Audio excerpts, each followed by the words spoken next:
당신을 위한 법률사무소 포유법률사무소의 박성원 사무장입니다. 여러분, 혹시 내가 가입한 보험 상품이 몇 개나 되는지, 또 어떤 상품이 있는지 알고 계시나요? 보통은 실손보험이나 상해보험, 질병보험 이걸 다 합쳐서 종합보험이나 건강보험들로 이제 가입들을 하시죠. 운전을 하시는 분들의 경우는 의무적으로 자동차 보험에 가입을 하시게 되고, 더 나아가서는 운전자 보험도 추가적으로 가입을 하게 됩니다. 자주 아프거나 다치셔서 보험 청구를 좀 해보신 분들은 보험에 대한 필요성을 알게 돼서 추가적으로 설계사분들을 통해 보험 가입을 더 하시는 분들도 계시죠. 그리고 보험사에서는 한 번씩 보험약관을 개정하면서 보험금을 지급하지 않는 사유를 계속적으로 추가를 하게 됩니다. 그렇다 보니 보험 소비자들은 기존에 있던 보험들은 계속 유지한 채 추가적으로 계속 보험 가입을 하게 되고요. 예를 들어서 내가 보험 가입을 한 20개 정도 했어요. 근데 그 보험 상품당 상해 입원 일당이 2만 원씩 측정돼 있다고 볼게요. 근데 내가 하루만 병원에서 입원 치료를 해도 입원 일당을 40만 원을 청구하게 되는 겁니다. 이게 곧 나의 하루 일당이 돼버리는 셈이죠. 골절로 인해서 수술을 하게 되면은 수술 부위가 어디냐에 따라서 좀 달라질 수는 있지만 보통은 10일에서 15일 정도는 입원 치료를 하게 되는데요. 그렇게 되면은 골절 진단비, 상해 입원 일당, 그다음에 골절 수술비도 있겠네요. 이런 부분들에서 청구를 하게 되면 수백에서 수천만 원까지 이르는 보험금을 지급받을 수도 있게 됩니다. 이 끝이 아니에요. 또 여기서 이제 내가 후유장애 담보가 있다고 하면, 또 내가 다친 부위가 장애가 남는다고 하면 후유장애 보험금을 청구해서 더 많은 액수의 보험금을 청구하게 됩니다. 맞습니다. 보험사에서는 내가 보험 가입을 하려고 할 때 승인 거절 사유가 없다 하면 무조건 보험을 다 가입을 해줍니다. 하지만 보험금 청구가 많아지면 보험사에서도 손해율이 발생하기 때문에 좀 더 자세하게 조사를 하고 어떤 위반 사항이 있는지 없는지들을 검토해서 보험금 지급을 미루거나 아니면 지급하지 않으려고들 하죠. 그러면서 이제 이런저런 얘기들을 해요. 이게 조금 더 객관적인 판단이 필요하니 의료자문을 해봐야 되겠다. 거기에 대한 동의서를 좀 써달라. 또는 대학병원 가서 한번 같이 동시감정을 받아보시죠. 라고 하는 경우들이 많습니다. 그러면서 이제 지연이자 안내문을 주면서 지연이자까지 지급을 안 하려고도 하고요. 물론 이제 보험사에서도 객관적인 판단을 하기 위해서 의료자문이라든지 동시감정이라든지 이러한 행위들을 할 수 있다고도 봅니다. 하지만 보험을 많이 가입했다는 이유만으로 이러한 절차를 진행한다고 하면 보험 소비자에게는 매우 불합리한 상황이 되겠죠. 이게 또 심한 경우에는 보험사에서 바로 소송을 겁니다. 어떠한 이유로? 보험 사기라든지 반사회적 법률 위반 행위라든지 이러한 의심을 가지고 소송을 제기하게 됩니다. 정말 너무하죠. 아니, 보험 가입을 받아줄 땐 언제고 보험 사기라니요, 반사회적 법률 위반 행위라니요. 말도 참 어려워요. 이제 내가 월 수입이 100만 원인데 매달 월 보험료를 200만 원 이상 내고 있어요.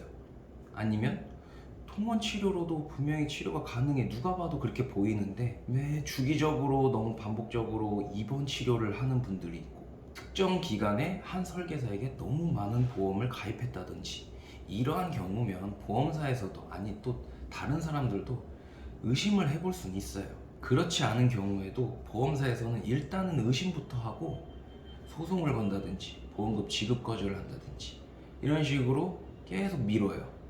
그러다가 어느 날 내 집 앞으로 소장이 날라오고요. 참 당황스럽죠.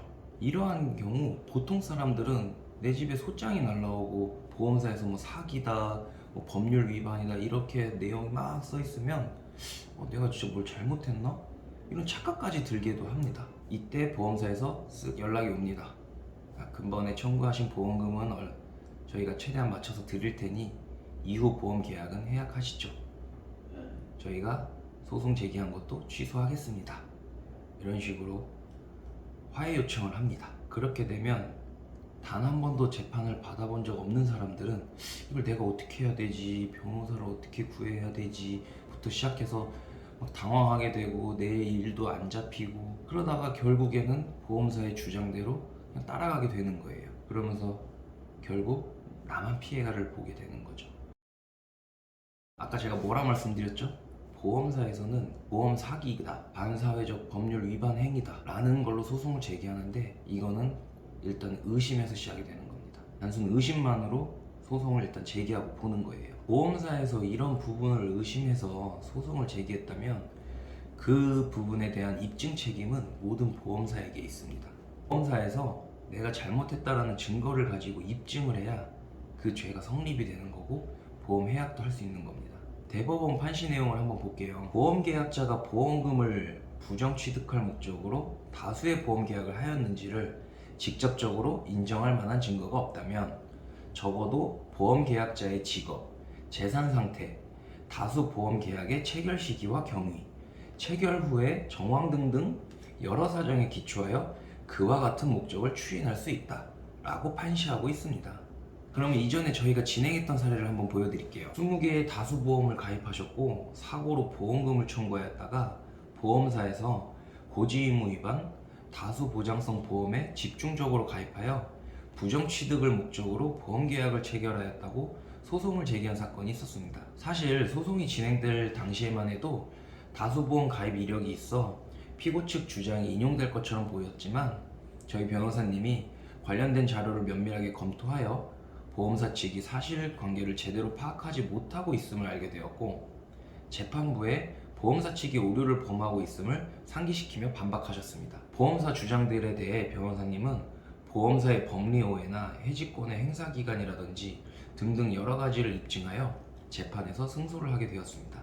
자, 정리해 보겠습니다. 다수보험을 가입했다고 해서 보장성이 높은 부분의 보험만 취중해서 많이 가입을 했다고 해서 무조건 보험 사기니 반사회적 법률 위반 행위가 되는 것은 아닙니다. 보험 계약자나 피보험자가 보험 가입에 있어 문제가 있었다고 판단이 된다면 그 입증은 보험사에서 무조건 밝혀야 합니다. 모든 전반적인 상황을 따져보고 보험 계약의 무효, 취소, 해지되고 그에 따라 기지급받은 보험금까지 반환 청구가 되어서 막대한 경제적 손실이 발생하지 않도록 준비하셔야 됩니다. 보험사와의 분쟁 관련에 있어서 궁금한 사항이 있으시면 더보기란의 링크를 통해서 자세한 상담을 받아보실 수 있습니다. 구독과 좋아요는 영상 제작에 큰 힘이 되며 앞으로 더 좋은 영상으로 찾아뵙도록 하겠습니다. 감사합니다.